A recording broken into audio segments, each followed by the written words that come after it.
अब हम आगे की बात करते हैं। हम वेपर कंप्रेशन रेफ्रिजरेशन साइकिल में हम उसके इफेक्ट देख चुके थे और उसमें क्या क्या कंपोनेंट होते हैं उसके बारे में देख लिया था हमने। कौन कौन से कंपोनेंट होते हैं वेपर कंप्रेशन रेफ्रिजरेशन साइकिल, है ना। वेपर कंप्रेशन रेफ्रिजरेशन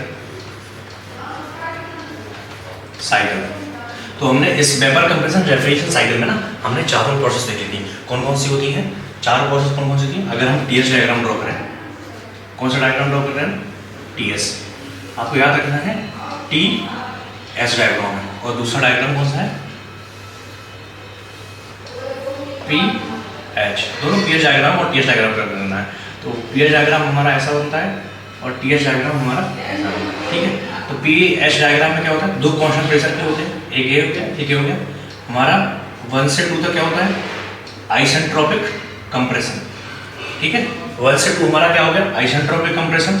2 से 3 क्या हो गया हमारा कांस्टेंट प्रेशर पे हीट रिजेक्शन, कंडेंसर हो गया। फिर कंडेंसर के बाद हमारा थ्रॉटलिंग प्रोसेस हो गया 3 to 4, ठीक है। ये क्या रहता है, आइसेंथैल्पिक। आइसेंथैल्पिक प्रोसेस रहता है 3 to 4 एंड 4 से 1 पर कांस्टेंट प्रेशर हीट एडिशन, ठीक है। यहाँ पे क्या हो रहा है, यहाँ पे हमें वर्क देना पड़ रहा है, यहाँ पे हीट एडिशन हो रहा है और यहाँ पे हीट रिजेक्शन हो रहा है, बस ये आपका प्रोसेस है। जब हम सेम प्रोसेस को इसमें बनाएंगे तो कैसे बनेगा, कांस्टेंट प्रेशर की लाइन इसमें ऐसी बनती है, ठीक है। तो 1 से 2 जाना है तो 1 से 2, ठीक। इसमें स्ट्रेट लाइन है, इसमें इंक्लाइन लाइन है, ठीक है। 1 2, 2 से 3, 3 से 4 और 4 से हमारा 4 से 1 हो गया, ठीक है। ये आइसेंथैल्पिक प्रोसेस है, ठीक। 1 से 2, 2 से 3, 3 से 4, ठीक। तो हमारे क्या हो गया, हमारा वेपर कंप्रेशन रेफ्रिजरेशन साइकिल हो गया। इसमें हमारा यहाँ पे क्या है, कंडेंसर वाला पार्ट आ गया। 2 से 3 कंडेंसिंग प्रोसेस है, ठीक है।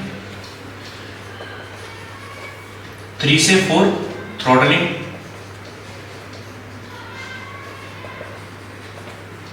4 से 1 एवेपोरेशन, या एवेपोरेटर है यहाँ पर ना, एवेपोरेशन। 1 से 2 कंप्रेशन, हाँ कंप्रेशन। बस यही सारी हमारी कितनी प्रोसेस है, टोटल 4 प्रोसेस है, हम ये सब पढ़ चुके थे। फिर इनका हम इफेक्ट भी देख चुके। अगर हम एवेपोरेटर प्रेशर को डाउन करेंगे तो सीओपी क्या होगा, है ना। और फिर अगर हम कंडेंसर प्रेशर को हाई करेंगे तब क्या होगा, है ना। फिर थर्ड हम देख चुके थे, अगर हम 1 जो सुपर हीटिंग, अगर हम सुपर हीट करेंगे 1 को तब क्या इफेक्ट आएगा, और अगर हम सबकूल करेंगे 3 को और डाउन करेंगे तब क्या इफेक्ट आएगा, ठीक है। तो हम ये सभी हम चारों इफेक्ट देख चुके थे। अब हम बात करते हैं वॉल्यूमेट्रिक इफिशियंसी की भी बात कर चुके थे। वॉल्यूमेट्रिक इफिशियंसी क्या होता है, actual volume upon swept volume. जो मैक्सिमम वॉल्यूम एक सिलेंडर जो है कंप्रेसर वो इंक्रीज कर रहा है, ठीक है। तो हमारे वेपर कंप्रेशन रेफ्रिजरेशन साइकिल में हम वॉल्यूमेट्रिक इफिशियंसी, सीओपी, इन सभी की बात कर चुके हैं, ठीक है। अब हम बात करते हैं नोमेनक्लेचर की।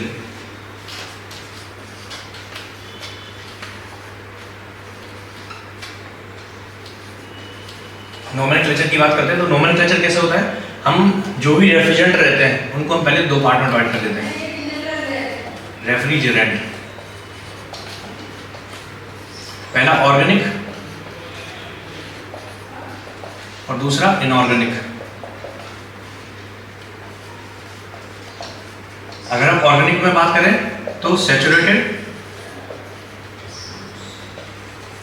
And unsaturated. अब केमिस्ट्री में सैचुरेटेड अनसैचुरेटेड पढ़ा ही होगा। इसमें क्या होता है, CmHnFpCl3, ठीक है। अगर हम पढ़े होंगे फार्मूला तो CnH2n+2 अगर रहेगा तो हमारा कैसे रहेगा, सैचुरेटेड रहेगा। अनसैचुरेटेड में 2 आ जाते हैं, CnH2n और CnH2n-2, ठीक है। ये हमारे क्या होगा, सैचुरेटेड हो गए एंड अनसैचुरेटेड हो गए, ठीक है। इतना क्लियर है। अब हम यहाँ पे सैचुरेटेड की बात करते हैं तो सैचुरेटेड का अगर हमारा सैचुरेटेड रेफ्रिजरेंट रहेगा तो CmHnFpCl3 रहेगा, ठीक है। तो अब हम इसका जो रेफ्रिजरेंट रहेगा, रेफ्रिजरेंट का नाम कैसे रहेगा, R, ठीक है, R m minus one n plus one p, इतना रहेगा, ठीक है। r m minus one n plus one n p, ये हमारा कैसा होगा सैचुरेटेड की कंडीशन में। और अगर यही हमारा अनसैचुरेटेड रहेगा तो क्या हो जाएगा, r वन ऐड हो जाएगा, फिर m minus one n plus one और फिर p हो जाएगा, ठीक है। जैसे R12, अगर R12 रेफ्रिजरेंट है तो हम क्या लिख सकते हैं इसको, R012, ठीक है। तो अगर हम m की वैल्यू निकालेंगे तो m कितना हो जाएगा 1, n की वैल्यू निकालेंगे तो n 0, p की वैल्यू कितनी हो गई 2, जो रिमेनिंग रहेगा वो q रहेगा, ठीक है। जो रिमेनिंग रहेगा वो q रहेगा, सेम इसी में भी है, जो रिमेनिंग रहेगा वो q रहेगा, ठीक है। तो हमारा क्या हो गया C1 H0 F2। अब कैसा है सैचुरेटेड कंडीशन में, तो सैचुरेटेड कंडीशन में अगर Cn रहेगा, अगर Cn रहेगा तो हमारा कितने हो गए n इक्वल टू कितना है 0, m इक्वल टू मतलब जो m है ना m, यहाँ पे हम m लिख देंगे तो ठीक रहेगा। अगर m रहेगा तो हाइड्रोजन प्लस 2m प्लस 2 हो जाएगा, तो CmH2m प्लस 2, तो क्या हो जाएगा, अगर C1 है तो H4 रहेगा, यहाँ पे C1 है H0 हो गया तो बाकी 2 बचे, तो सिंगल बॉन्ड से 2F2 आ गया तो Cl2 आ जाएगा, क्या हो जाएगा CCl2F2, क्लोरोफ्लोरोकार्बन, ठीक है। ऐसे ही हमारे बाकी और फिर जो रेफ्रिजरेंट रहते हैं उनके भी नाम इसी हिसाब से दिए जाते हैं, ठीक है। जैसे एक और रेफ्रिजरेंट है R134, क्या हो जाएगा R134 का, इसमें m की वैल्यू कितनी हो गई 2 हो गई, n की वैल्यू 2 हो गई और p की वैल्यू 4 हो गई, q की वैल्यू हमें निकालनी है, ठीक है। एक इस कंडीशन में है सैचुरेटेड कंडीशन में, अगर हमारा सैचुरेटेड कंडीशन में है और कार्बन की वैल्यू 2 है तो हमारे जो हाइड्रोजन रहेगा, हाइड्रोजन की वैल्यू कितनी हो जाएगी, टोटल कितनी हो जाएगी 2 2 4 इन प्लस 2 6 होना चाहिए, ठीक है। 6 होना चाहिए तो वही क्या हो जाएगा C2, n की वैल्यू 2 है तो F2P, P मतलब क्या होगा फ्लोरीन, सॉरी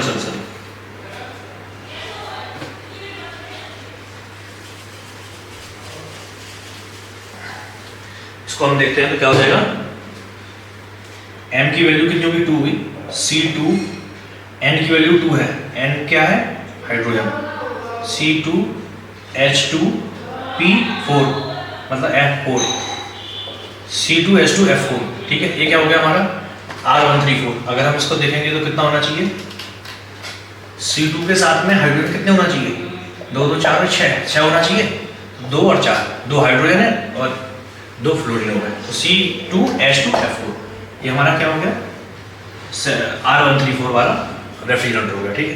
अब हम अनसैचुरेटेड की कंडीशन की बात करते हैं। जैसे अगर अनसैचुरेटेड में हम लें R1150, ठीक है, अगर हमने ये लिखे ये रेफ्रिजरेंट है तो क्या हो जाएगा 1 1 हो गया, m की वैल्यू कितनी हो जाएगी m माइनस 1, m की वैल्यू कितनी हो गई 2 हो गई, है ना, m माइनस 1 m की वैल्यू 2 हो गई, n की वैल्यू कितनी हो गई, n की वैल्यू 4 हो गई, p की वैल्यू कितनी हो गई 0 हो गई, ठीक है।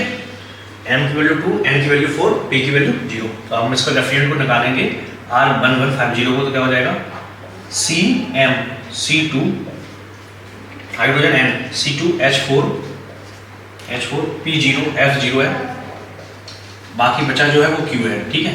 तो हम अनसैचुरेटेड में क्या होता है C2 के साथ में H4 रहेगा, ये होगा C2H2 है अनसैचुरेटेड में, ठीक है।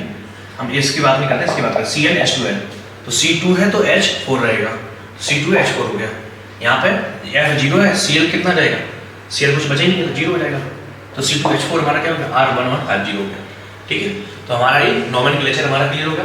अब हम ऑर्गेनिक की बात कर ली, इनऑर्गेनिक की बात करते हैं।